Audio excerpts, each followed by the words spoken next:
దేశంలో ప్రతిరోజు ఏదో ఒక ప్రాంతంలో రోడ్డు ప్రమాదాలు జరుగుతూ ఉంటాయి. భద్రతా ప్రమాణాలు పాటించకపోవడం వల్ల యాక్సిడెంట్లు జరిగి రోడ్డు రక్తం ఓడుతున్నాయి. మద్యం సేవించి వాహనాలు నడపడం, నిద్రలేమితో డ్రైవింగ్ చేయడం, నిర్లక్ష్యంగా వాహనాలు నడపడం, అతివేగం, రాంగ్ రూట్లలో వెహికల్స్ నడపడం, ఇలా కారణాలు ఏమైనా కానీ యాక్సిడెంట్స్ అయితే జరుగుతూనే ఉన్నాయి. ఈ ప్రమాదాలు ఒకరిద్దరినే కాదు, కుటుంబాన్నే బలి తీసుకుంటున్నాయి. అనేక మంది జీవితాలు రోడ్డున పడుతున్నాయి. అయితే ఈ ప్రమాదం జరిగిన వెంటనే చాలామంది వాహనాలు అక్కడ వదిలేసి పారిపోతూ ఉంటారు.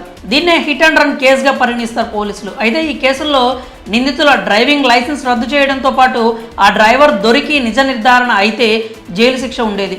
హిట్ అండ్ రన్ కేసులో బ్రిటిష్ కాలం నాటి అమలవుతున్న ఈ చట్టాన్ని రద్దు చేస్తూ ఆ స్థానంలో కేంద్ర ప్రభుత్వం కొత్త చట్టాన్ని తీసుకొచ్చింది. అదే భారతీయ న్యాయ సంహిత చట్టం. ఈ చట్టాన్ని మరింత కఠినతరం చేసింది. ఇందులో డ్రైవర్లు యాక్సిడెంట్స్ చేసి పారిపోకూడదు, ప్రమాదం గురించి సమాచారం పోలీసులకు రిపోర్ట్ చేయాలి. ఇక ప్రమాదం గురించి నిజ నిర్ధారణ అయితే 7 లక్షల జరిమానాతో పాటు 10 సంవత్సరాల జైలు శిక్ష పడనుంది.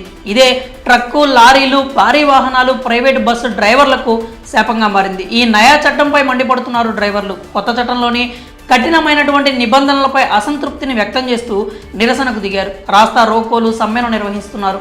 ఎక్కడికక్కడ ట్రక్కులు నిలిపివేసి ఆందోళనలు చేపట్టారు. మహారాష్ట్ర, ఛత్తీస్గఢ్, పశ్చిమ బెంగాల్, పంజాబ్, మధ్యప్రదేశ్, హిమాచల్ ప్రదేశ్లో వాహనాలు రోడ్లపై నిలిపివేసి నిరసన చేపట్టారు.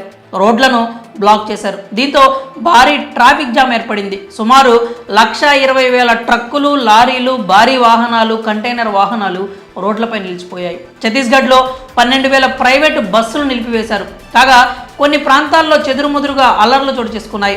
థానేలో ట్రక్ డ్రైవర్ల నిరసన చేపడుతున్న సమయంలో పోలీసులు ఎంటర్ కావడంతో వారిపై ఆందోళనకారులు రాళ్లు రువ్వారు. హిట్ అండ్ రన్ కేసులకు సంబంధించి కొత్త చట్టంలోని నిబంధనలను ఉపసంహరించుకోవాలని డిమాండ్ చేశారు. అయితే ఒక్కసారిగా ట్రక్కులు, భారీ లారీలు రోడ్లపై నిలిచిపోవడంతో వాహనదారులు భయాందోళనలకు గురయ్యారు. ఈ సమయం వల్ల రానున్న రోజుల్లో పెట్రోల్, డీజిల్ సరఫరాకు ఆటంకం కలగవచ్చని భయపడి